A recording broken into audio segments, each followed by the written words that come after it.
Good afternoon, everyone. I think we are live now. My name is Dr. PG Forrest. I'm the director of the School of Public Policy, and James and Barbara Palmer, Chair of Public Policy at the University of Calgary. Very happy and privileged to host this webinar this afternoon. I think it's appropriate to start by acknowledging that we are located on the traditional territories of the people of the Treaty 7 region in southern Alberta. And as you know, the city of Calgary is also the home of Métis Nation of Alberta Region 3. I'm very pleased, as I said, to welcome you this afternoon to the first session of our US election webinar series. The next one will be hosted by my friend and the very eminent Chancellor of the University of Calgary, Deborah Yedlin. It will take place on November 3rd, and we'll give you an opportunity to hear comments and analysis about the results of the election on November 5th, sorry. And we'll give you an opportunity to hear about the results of the election. We will also host on November 18 another session, this time more open. Our students will be involved in this third session, and this time we will be looking at the outcomes, at the consequences of the election, and trying to explore scenarios for the future. Today, what I would like to do with you and with the fabulous panel we have assembled, it's to examine a series of questions I have, and I'm sure you have, about the coming election. So many things that are different from what we experience in Canada, and of course, as well, so many issues that will influence our own politics and policy for the years to come. You will have an opportunity to engage with our panel. There is a Q&A box at the bottom of your screen, and I invite you to use it. There is a voting system, so it gives you an opportunity also to make sure that your question will be picked during the Q&A session at the end. I will start with a conversation with each panelist. We will have, after that, an opportunity for them to exchange between themselves, but in the end, there will be room for your questions about this election. I mentioned the panel. The first I want to mention, in part because he was asked to step in only 24 hours ago. Chris Sands was supposed to be here today, but he has been asked at the very last minute to brief, let's say, important people in Ottawa, and therefore had an avoidable conflict. And I'm very pleased to introduce my friend and dear colleague, Eugene Beaulieu. Eugene is the interim director of a research division of the school, the International Policy and Trade Division. He's a renowned expert on trade issues, and we're very lucky, to have him here today, but also that he was able to find time to join us this afternoon. Other guests, very pleased to have her here, Dr. Keisha Middlemass. She's an associate professor with the Department of Public Policy at Howard University in Washington, D.C. She's the author of a fabulous book on prisoners' reentry into society. Encourage you all to first buy the book and read the book. It's important to read books as well. And very pleased to have her here today. And last but certainly not least, Ms. Louise Savage.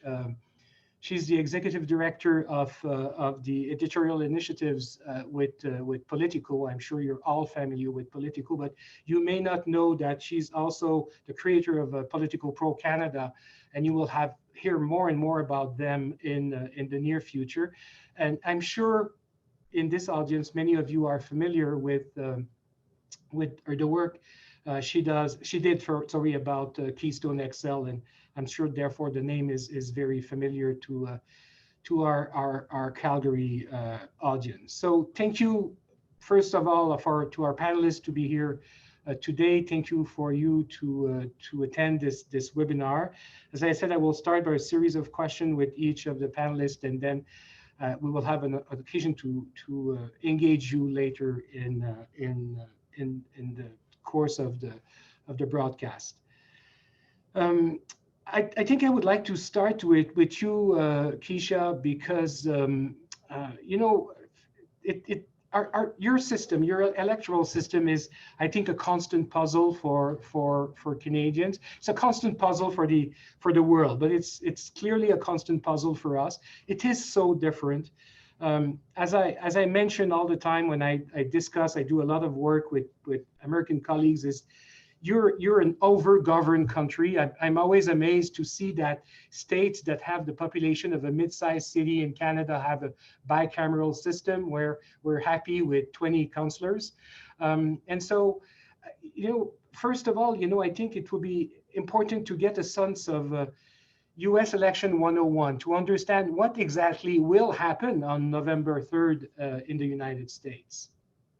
Of course, thank you so much. It is a pleasure to be here and to be on this panel. So the electoral system in the United States operates within a constitutional framework. And so this means that the system is decentralized. And although the Constitution provides some limitations and guardrails, the actual election process is administered by states, but implemented by local governments.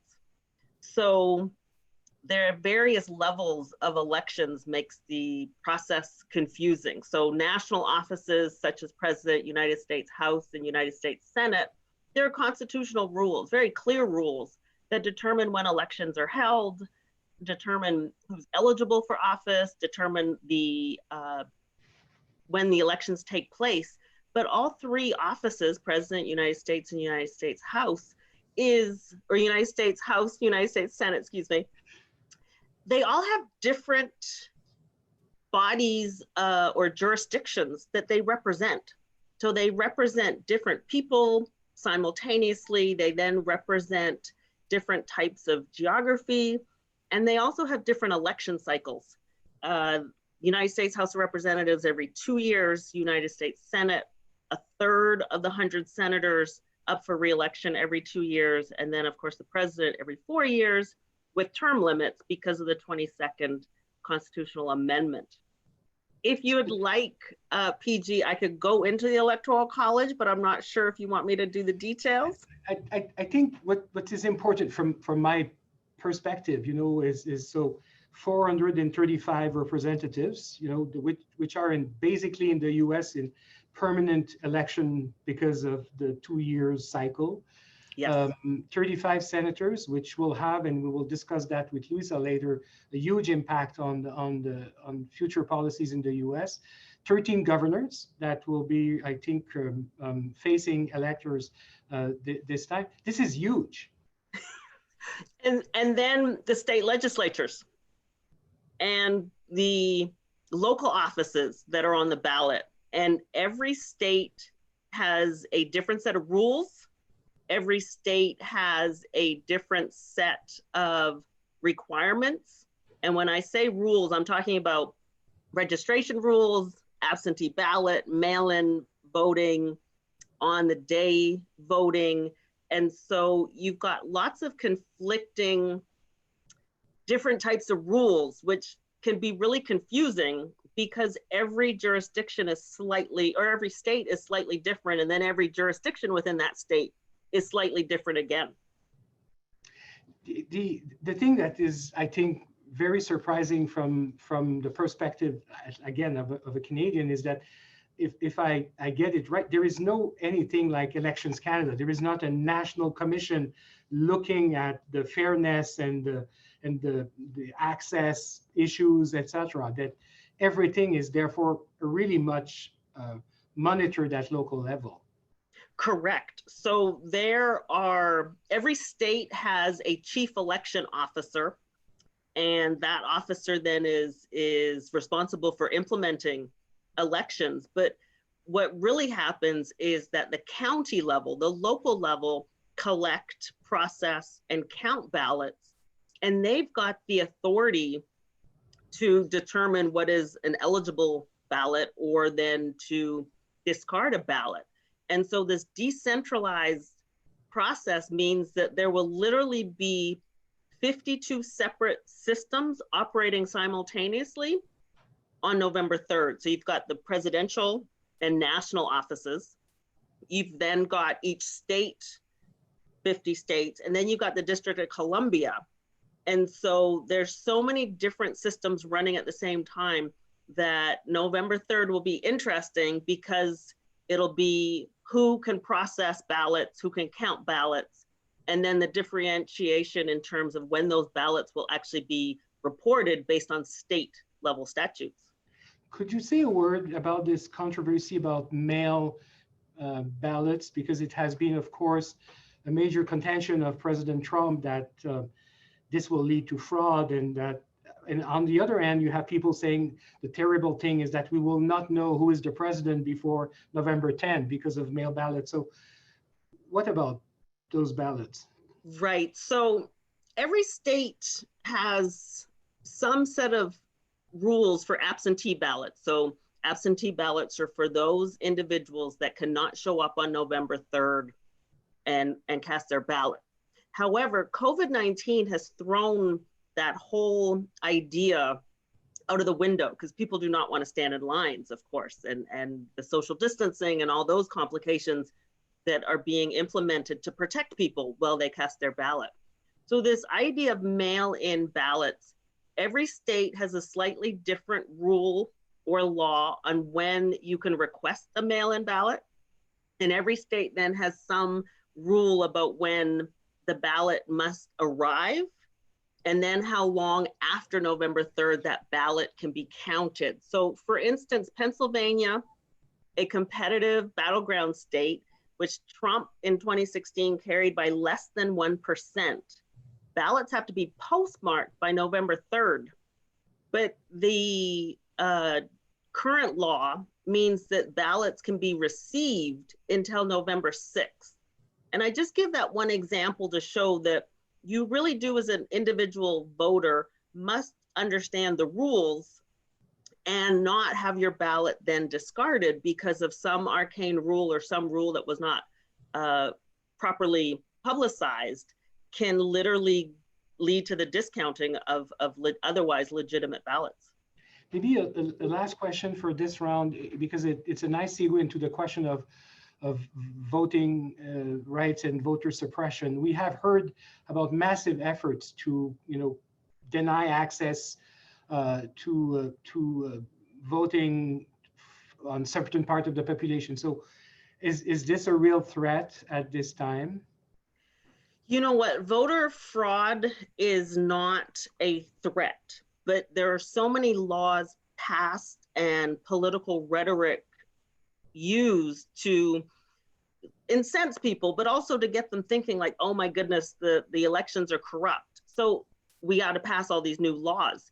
But in reality, these laws that have been passed in recent years, particularly after, and I'm getting in the weeds, but after Shelby County case, Supreme Court case, there's lots of changes that lead to voter suppression. So I'll just describe a couple which are really the antithesis of how Canada runs its elections. So for instance, states have the ability to purge their voting registration rolls, that local officials under state laws can go in and remove people from the registration, and then they show up to cast a ballot, and then they're told, oh, wait, you're no longer registered, you were removed, but they've now passed the registration deadline, so they're given a provisional ballot, which is often not counted.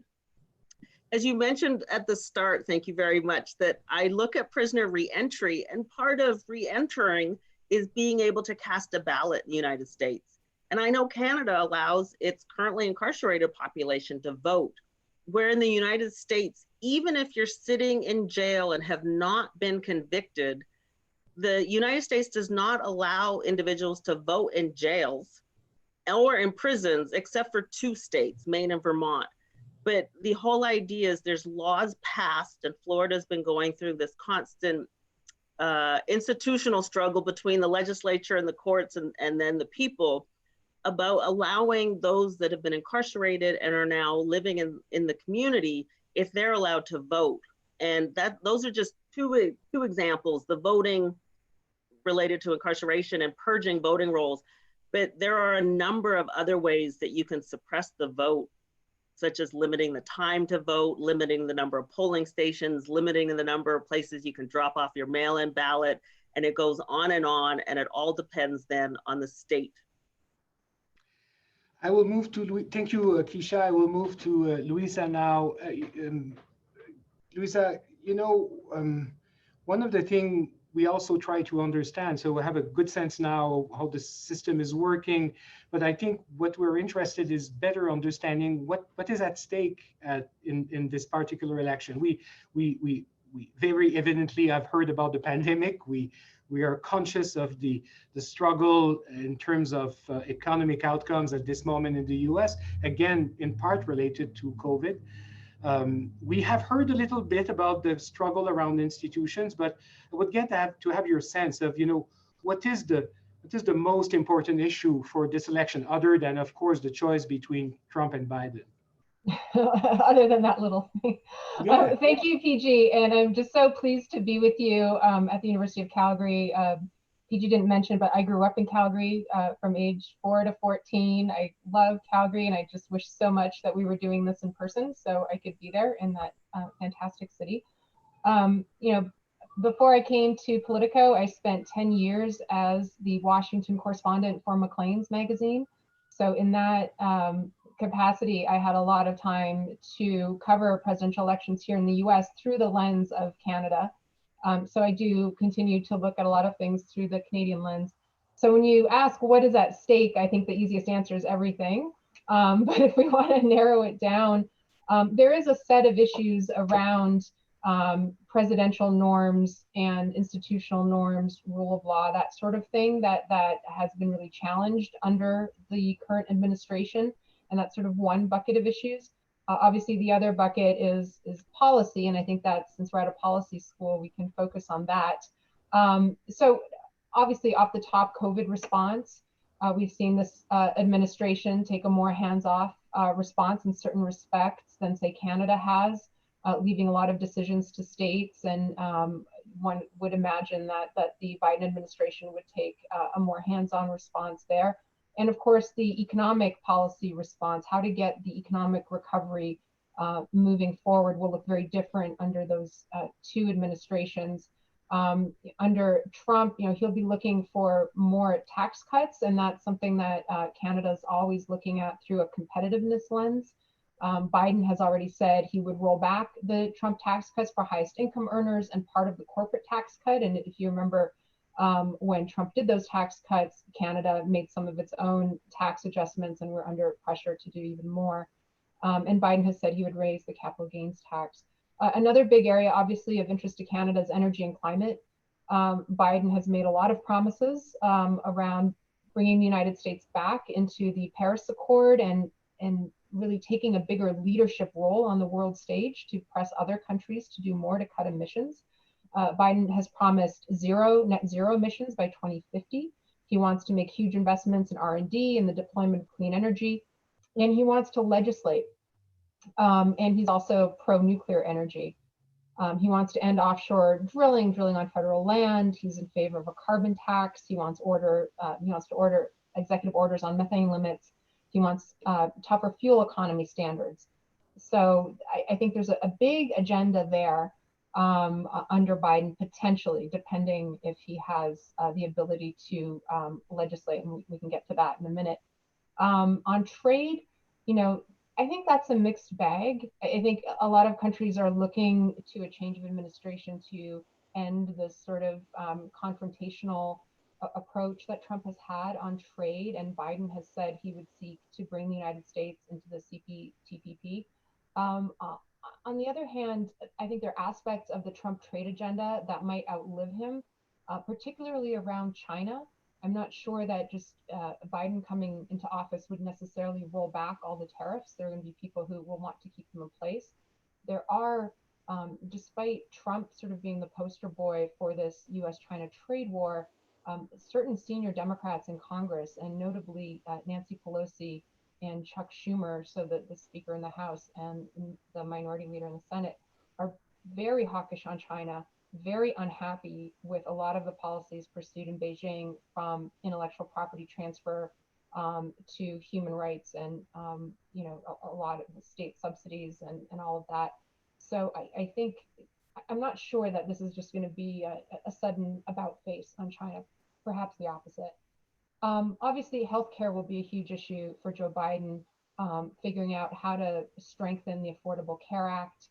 Trump obviously looking for ways to get rid of it. On foreign policy, you know, Biden wants a return to alliances and also a bigger emphasis on democracies versus not democracies. So I would expect, obviously, a more critical posture toward Russia, toward North Korea. He won't be, you know, calling various dictators as friends. So I think from a Canadian point of view, that return to multilateralism and alliances is a scenario that Canada is traditionally more comfortable with. So those would be some of just the bigger picture policy issues. But you know, as we know, there are big policy differences across just about any area that you'd want to go deeper on. I would like to take you just a few backwards a little bit. Let's go back to the institution first, you know, so because I'm trying to equip myself with a way of understanding what is happening in the next few weeks. So let's talk about the Senate, for instance, you know, because it is very evidently an essential player in American politics and policy. Right. So I think this is really important, I think, for the Canadian context, especially when we're talking about, I think Keystone you mentioned early on is a great example. It really showed, and if you just indulge me for a second, it shows what happens when a president can push forward a legislative agenda and when he cannot. So as you know, Barack Obama, as Biden will be, was under pressure to bring forward comprehensive climate legislation through the Congress, and he failed. And so because that failed, all the pressure from the environmentalist movement turned to energy infrastructure, and Keystone became a target of that. So when we look at the election, it's important, obviously, who wins the White House. It's also very important who wins the Senate. And the Senate is very close. Republicans have a small majority there. If you look at the polls, they suggest that Democrats might take back the Senate.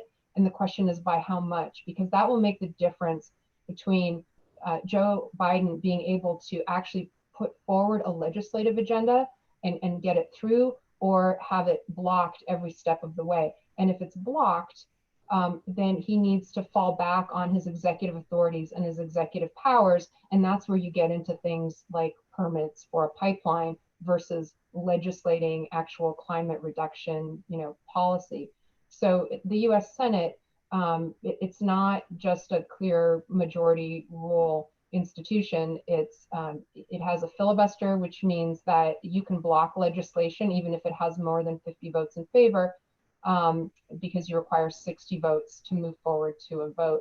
So there's a lot of discussion about should we get rid of the filibuster in the Senate, and not all Democrats agree whether that's a good idea or not, because they know that sometimes they're in the majority and sometimes they're in the minority, and so that is a you know, a tool that can serve them as well as hurt them.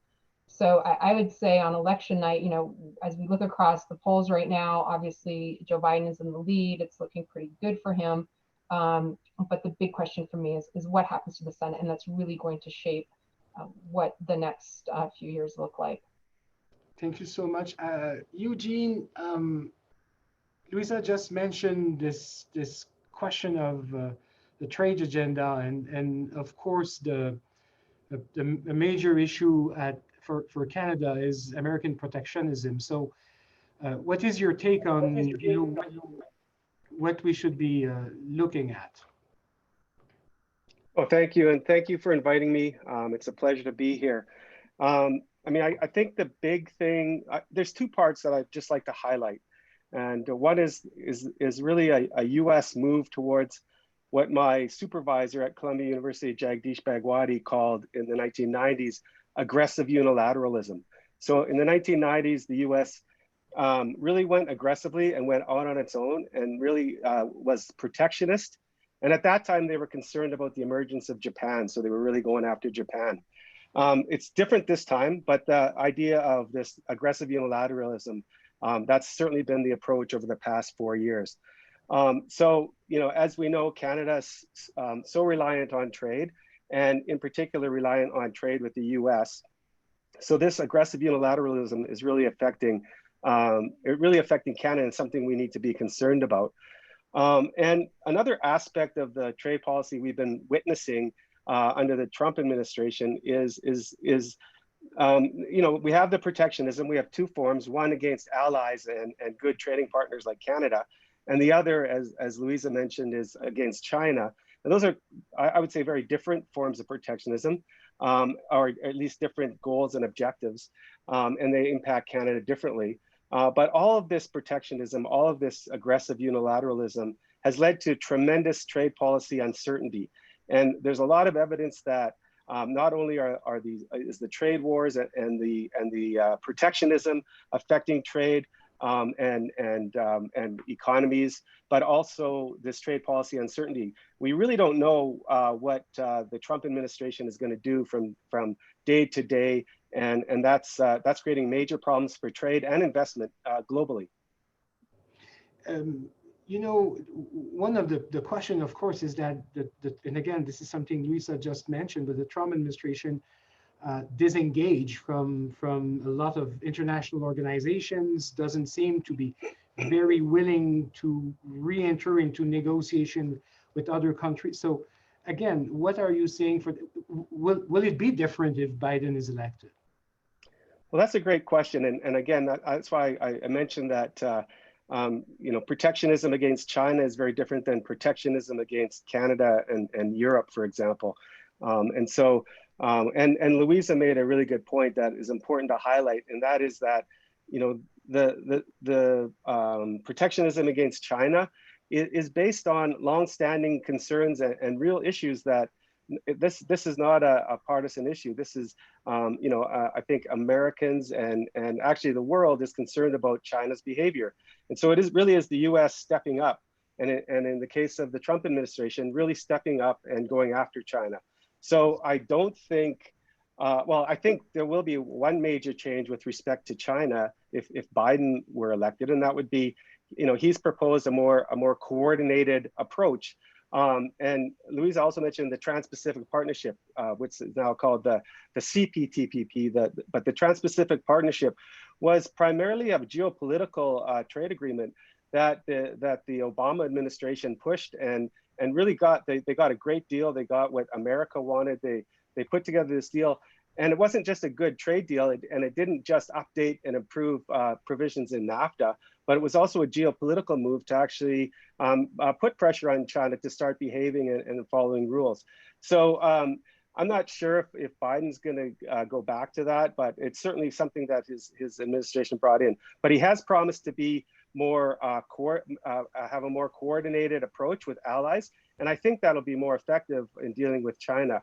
The other big one, a really important one, is US has long been concerned with the WTO, and they have major issues with how the WTO is performed, primarily with respect to disputes and disputes in trade. And so the Trump administration has significantly undermined the WTO. They've actually dismantled the dispute settlement process by ending the appellate bodies.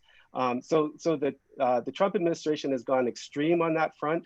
I guess one concern I have is that Biden has been very quiet on the WTO. And I guess the only hope I have with Biden is that at least he has actually expressed a strong willingness to be more cooperative. He actually believes in a rules-based system, and that's important for Canada. So I actually think the Biden administration would push for reforming in the WTO and getting it back up and running. Whereas with the Trump administration, I think that they're actually delegitimizing the WTO, and that's really bad for Canada. Maybe quickly, last question is about the trade disputes we have with the US. I remember learning years ago that in the article of Confederation of the State of Maine with the United States include a section on softwood lumber. And so, this is not a new problem, and it will not be solved next year. But what about the trade disputes? Quickly, Eugene. Yeah, again, I think softwood lumber is one. It's been around for a long time. It predates. And however, there's been a couple of developments. So under the Trump administration, they expanded their protection from not just lumber but paper. So if you want to read more about that, I actually wrote a piece for the School of Public Policy on how the Trump administration, one of their early acts was to put tariffs on Canadian paper. And it was a really, I would say, a fallacious attack on Canadian paper. It said Canada's subsidizing its paper production through a universal healthcare system and through subsidizing education. So it really pushed the line on what a subsidy is. And that was really troubling. Now the U.S. backed off on that. They backed off on those tariffs, but Canada still challenged it at the WTO, and the WTO has ruled against the U.S. And the U.S. has basically said we're ignoring this. This is an illegitimate ruling, and we're ignoring it. So I guess the big worry here is that under the Trump administration, they're not willing to actually listen to rules or laws. So our disputes, our trade disputes, they're not going to end. But what is important for us is to have a proper dispute settlement system. We got one when we agreed to the Canada-US Free Trade Agreement. That was a big win, a big important move for Canada. There is a dispute settlement mechanism in NAFTA, which we don't know how well that will work under the new NAFTA, under the US MCA. And we also know that under the WTO, the US under the Trump administration isn't listening to the WTO. Okay, thank you, Eugene. So I think we will come back as a panel now. There are three questions that we haven't covered, and I think are on everybody's mind at this moment. And I'm inviting you to read. The first one clearly is Black Lives Matter. You know, the fact that we have seen this huge social movement in Canada as well, but clearly, very clearly in the United States. And will this have an impact on the election? And Keisha, do you want to start? Sure. So the one thing that I believe Black Lives Matter has had in terms of voting and the election is getting people registered. They have used a lot of public events, marches, protests to get people registered and to get them educated about voting in their particular jurisdiction. So that will have an impact on who votes, and hopefully it'll continue to energize young people and understand the importance of their vote. In terms of the larger discussion of Black Lives Matter in American politics, if there are no massive or publicized police shootings in the next 10 or 12 days, I don't think it will have an effect. The one thing that has happened is there was a decision on the police officer with the most egregious charges as it relates to George Floyd, and the judge made a ruling just today. And so literally in the next 24 hours, people will digest the ruling and see what it means. But I don't believe it'll have a large impact in terms of anything more than getting people registered to vote, and if there are no publicized shootings. Yeah, very interesting. Any other comment on Black Lives Matters, Louisa, Eugene? So the other topic, and Louisa touched it, it's energy. You know, again, you mentioned Keystone, but more generally, I think people are interested to know what is the future in terms of energy and the environment, and whether we have a Democratic or Republican administration. Eugene, you want to start? Or Louisa? Yeah, Louisa, you're first. Sure. I mean, I think we've witnessed under the Trump administration a very aggressive push to deregulate and undo a lot of the regulation under Barack Obama, whether it's of greenhouse gas emissions or water pollution, et cetera. So again, this comes back to two things. Obviously, there are executive agencies like the EPA, but there's a legislative agenda. And so the question is, will Joe Biden, if he's elected, have the opportunity to actually pass legislation through the Congress or not? And if Trump stays in place, I think he's already said you can expect more of the same, more deregulation and a bigger emphasis on fossil fuels. I did want to add one thing that's related to energy, and that is Biden's Build Back Better program. I think it connects all these things that we've been talking about, trade and globalization, and I think it's very important for Canada. And since Professor Gerlier made the great example of plugging a paper, we're going to plug my podcast, which is called Global Translations, and we just started season 2 yesterday, wherever you get your podcast, and we're looking at this question of how the pandemic has completely changed the argument around globalization, which had been one about equity. Do we have a good deal with China? Is this fair trade? To one about vulnerability and resiliency. And what we're seeing is whether it's Trump or whether it's Biden, they both are talking about reshoring supply chains and building back in America. And you heard even Kamala Harris in her first speech say, we're going to bring supply chains back home. And they mean back home from China, but it's not exclusive to China. And that's where you get into the Buy American issues. So Joe Biden wants to spend trillions of dollars on the energy transition. He wants to invest in green energy and all this stuff, but he wants it through Buy American procurement. And that has always been a problem for Canada. And so I think the big challenge for Canada is there a world in which we aren't talking about Buy American, but we're talking about buying North American?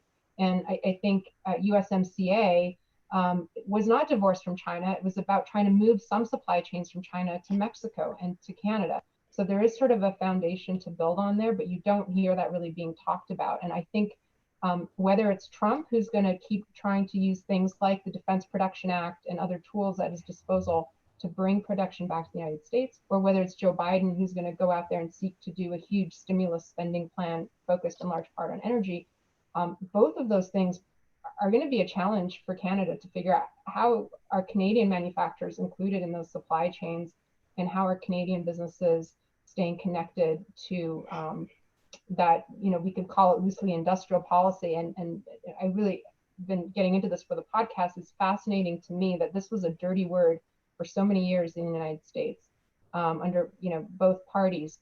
And now you have people like Marco Rubio, a conservative Republican, giving speeches saying we need a strategic industrial policy. And it's all being driven by China, because they're looking at China, how it's modernized its economy, how it's going to value-added manufacturing, how it's succeeding, it's building these national champions, it's going into high technology. And they're like, whoa. And there were actually words in Marco Rubio's speech where he says, we need to move away from what he called free market fundamentalism. So to me, this is just like a massive shift. It's going to affect everything, and it's certainly going to affect Canada. Maybe to conclude this section, I'm interested to get your sense that will we have a result on the night of November 3rd?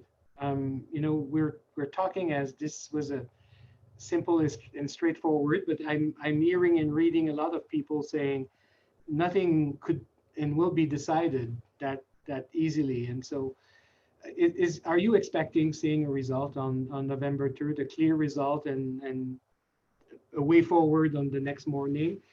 I'm interested also in your sense of how the transition will look like, between November 3rd and January.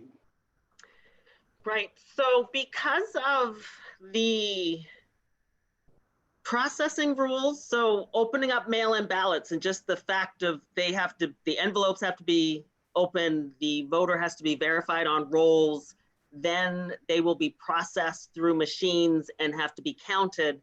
And most states, it's of course different laws, but there's the key battleground states, they won't start counting until a few days before, like starting like November 1. A lot of states will start actually counting ballots on November 3rd. The big challenge will be waiting for those mail-in votes that are postmarked either the 3rd or before, and states then allow up to November 6th in many cases, but overseas ballots are allowed for 10 days after the election.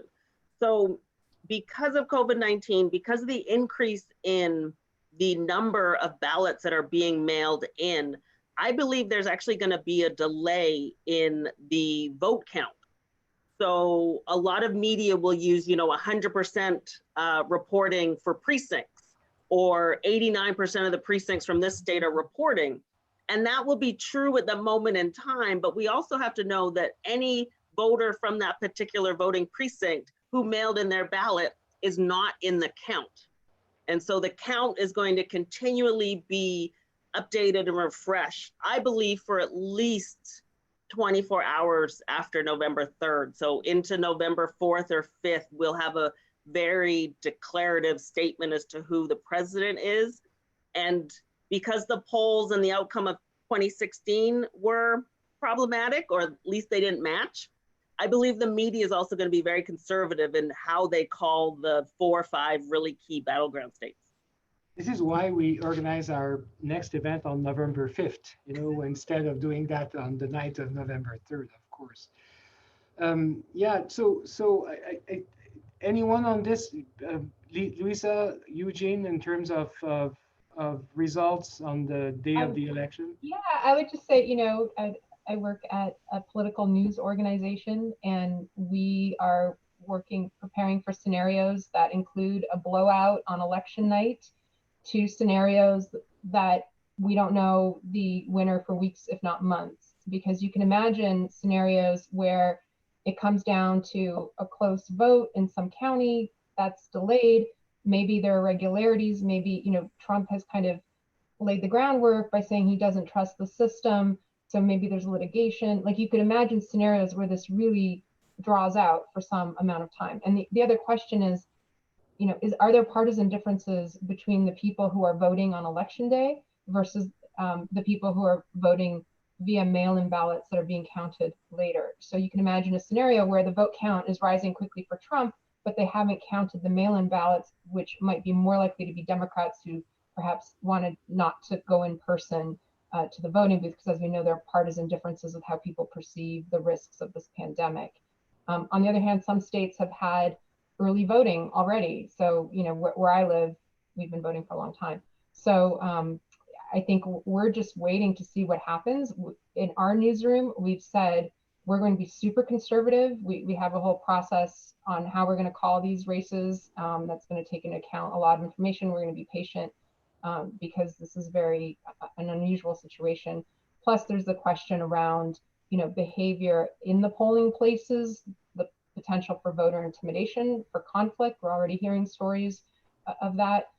So just the potential for litigation here in a close race, as we saw in 2000 with the hanging chads and the whole thing, is certainly there. What I would like to do now is to go to the questions. We got a lot of questions from the audience. They are quite interesting, and I think I would like to start with this question. I will tweak it a little bit, but let's say we have to vote. I'm invited to vote in the American election. I have to vote under a veil of ignorance.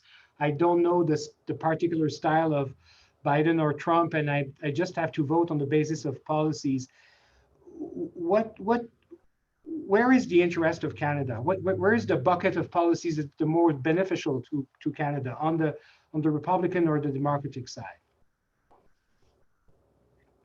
Can I go first and just talk about of course. So on the trade front, I think some of the things we've been talking about, and again, strictly from trade policy side, I think given that Biden has strongly supported and said he'll support multilateral institutions and the rule of law, I think that's a positive for Canada.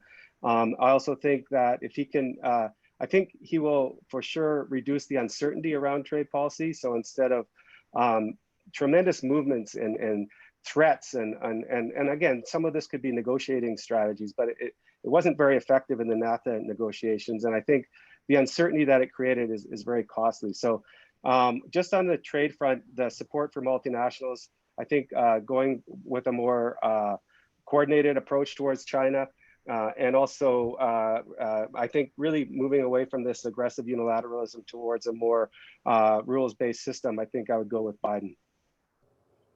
You also have to think, because of the close trading relationship between Canada and the United States, is which administration is actually going to tackle the hard part of COVID-19, because COVID-19 is so attached to the economy, And so I believe that a Biden administration will believe in science and be literally having national policies to try to stop the spread of COVID, because right now it's not, whatever we've got going on, it's not working. And so I believe that would be better for trade policy, just in the going back and forth across the border of individuals like buying groceries in those hamlets in the United States that are surrounded by Canadian territories can't actually go into Canada without 2 weeks of quarantining.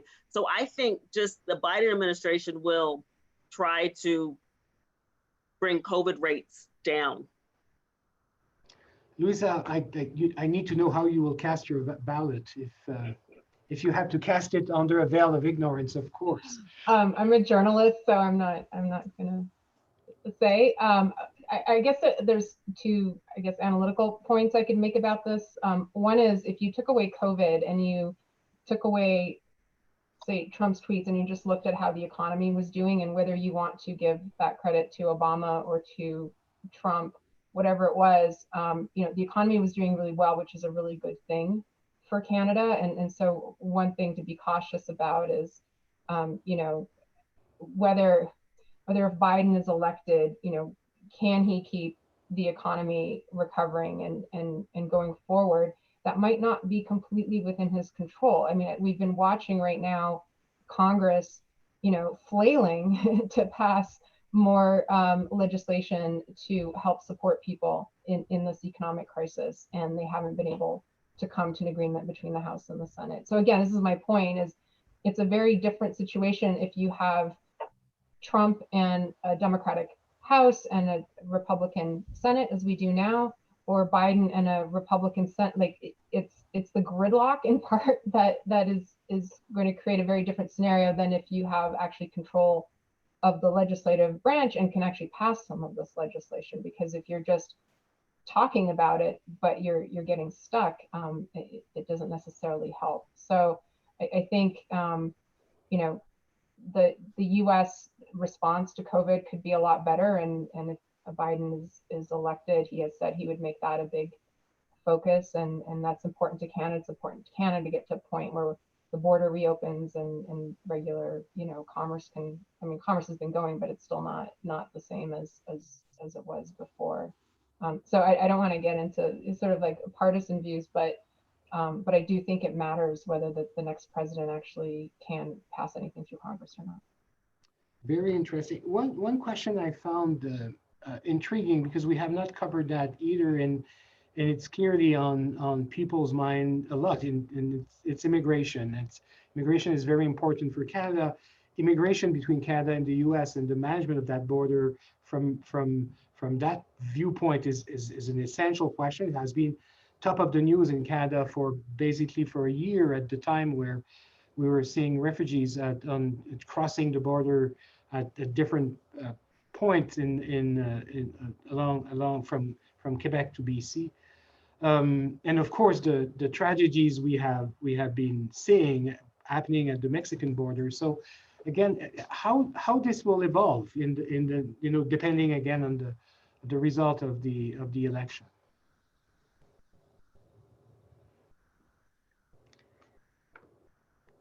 I'm happy to make a few points on Okay, that. you can start to resign. I'm Sure. sure. That'll be a big difference, first of all, in tone. I think, going back to the travel ban, to the, kind of language that's been used about immigrants has been really jarring for a lot of people. So I would expect the tone to change. I don't know that Biden would go back and unbuild whatever gets built, whatever piece of the wall gets built. But the issue of how are undocumented migrants treated at the border, that the Obama policy had been, if you come to the border, we need to adjudicate your case because you've claimed that you're here as a refugee. We'll let you out while you wait. And then Trump put people in detention, and because of a court ruling that said you can't keep children in detention, they had to separate them from their parents, and that was sort of at the heart of this whole situation with the children at the border. So how does Biden deal with that without saying, okay, we're just going to roll back all our tough policies at the border, how does he deal with that without creating then a new kind of influx of people trying to get in? You know, the Obama administration really struggled with that. And so I think that's going to be a huge challenge for him. From the Canadian point of view, I think skilled immigration has really been reduced under Trump. It's been really hard to get an H-1B visa. It's been really to the benefit of Canadians and companies locating in Canada who are hiring engineers and others from abroad and locating them in Canada. Likewise, for international students, Canadian policy has been much more, you know, accommodating there, where you bring in students and it's easier to stay in the country. So it's been a real competitive advantage for Canada. So if we're speaking purely on Canadian interests, Biden coming in and loosening up immigration is might be nice for the Canadians who want to come here, but on a sort of, if you're looking at the world competition for skilled talent, Trump really gave Canada a leg up. Keisha? Oh, Eugene, sorry. Oh, yeah, just to echo that, and certainly I think the humanitarian approach would be much different, and under the Biden administration, I think that would be a move in a very good direction. And I do agree on the skilled worker front. Canada has benefited in that sense, you know, with the migration of skilled workers and to Canada. I haven't seen solid numbers on that, but there's lots of anecdotal stories and evidence, and our universities have benefited from influx of foreign students. So I think that's a good thing, but I don't think that's necessarily going to change too much. If Biden was elected, I don't think that tap would turn off. I think that you know, Canada is an attractive place for these types of people, and will continue to be. And so I'm not super worried about that. But certainly, and then the movement of people, you know, there has been challenges with that. And one of the positives I thought was, I thought initially Canada and the U.S. Coordinated very well on closing the border to movement of people, but now we see some cracks in that, and it seems like maybe we're not talking together very well, we're not coordinating very well, and we get different visions on what's going to happen with movement of people across the border on either side of the border. So initially I thought we did actually a real plus was how Canada and the US managed the movement of people across our border during COVID. More recently, it seems like that's not working so well. I think something that's really important to think about just the immigration issue and migration from Mexico and US and Canada border is the idea of the Trump administration and the number of people and the brain drain within the experts that deal with immigration, that deal with trade policies, that have partnerships. A lot of those individuals are leaving government now, and there was going to be a brain drain just because of age and retirement, but it seems to have accelerated. So you're talking about the depletion of individuals in the administration at the bureaucratic level, the people that actually do all the work before the elected officials come in and sign documents. That can be seen in how the breakdown in conversations or the breakdown in bilateral an ongoing effect, regardless of who is elected, because just the ability to hire new people. In terms of specifically for immigration, the conversation within the United States, of course, would change under a Biden administration, despite difficulties that previous administrations have had. But you start thinking about DACA being passed, and the idea of having people that are undocumented in the United States having a chance to stay in the United States. It would actually probably lessen undocumented immigrants coming from the United States into Canada. Just sort of one small group of people that would not be harmed under a Biden administration. Keisha, I have a question for you. It's our top question and has been there since the start. I think people are still very, very puzzled by the mechanics of the election itself. And I have this question about why are we seeing extraordinarily long lineups to vote in the US? And I have seen lineups like this in French election. I have seen them.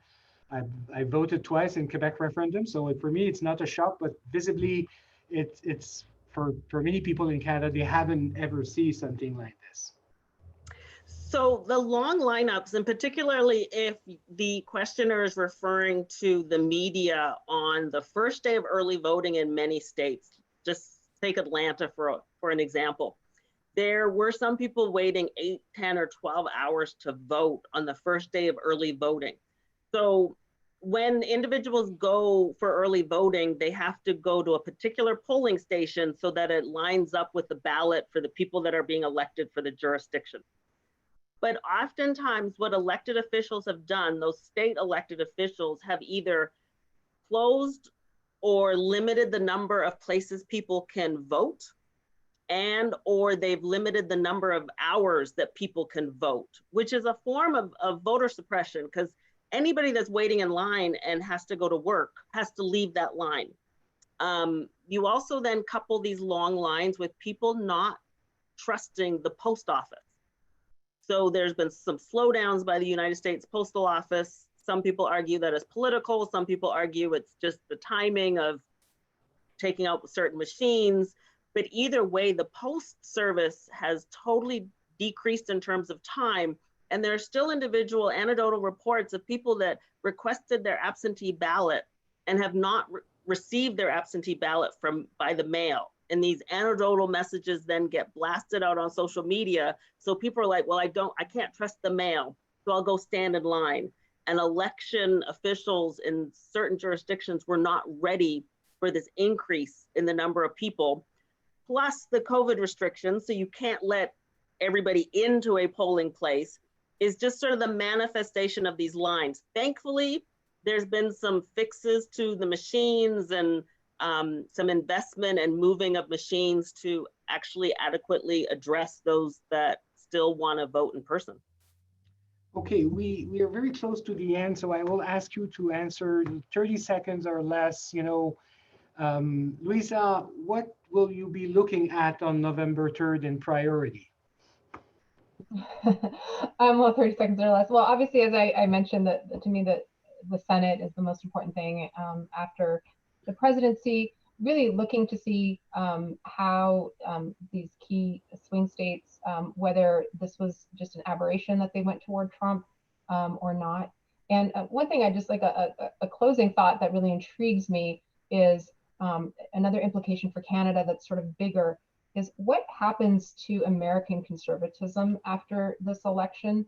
Does it stay with Trump? Does it stay in this sort of, more nativist and, America first sort of tone?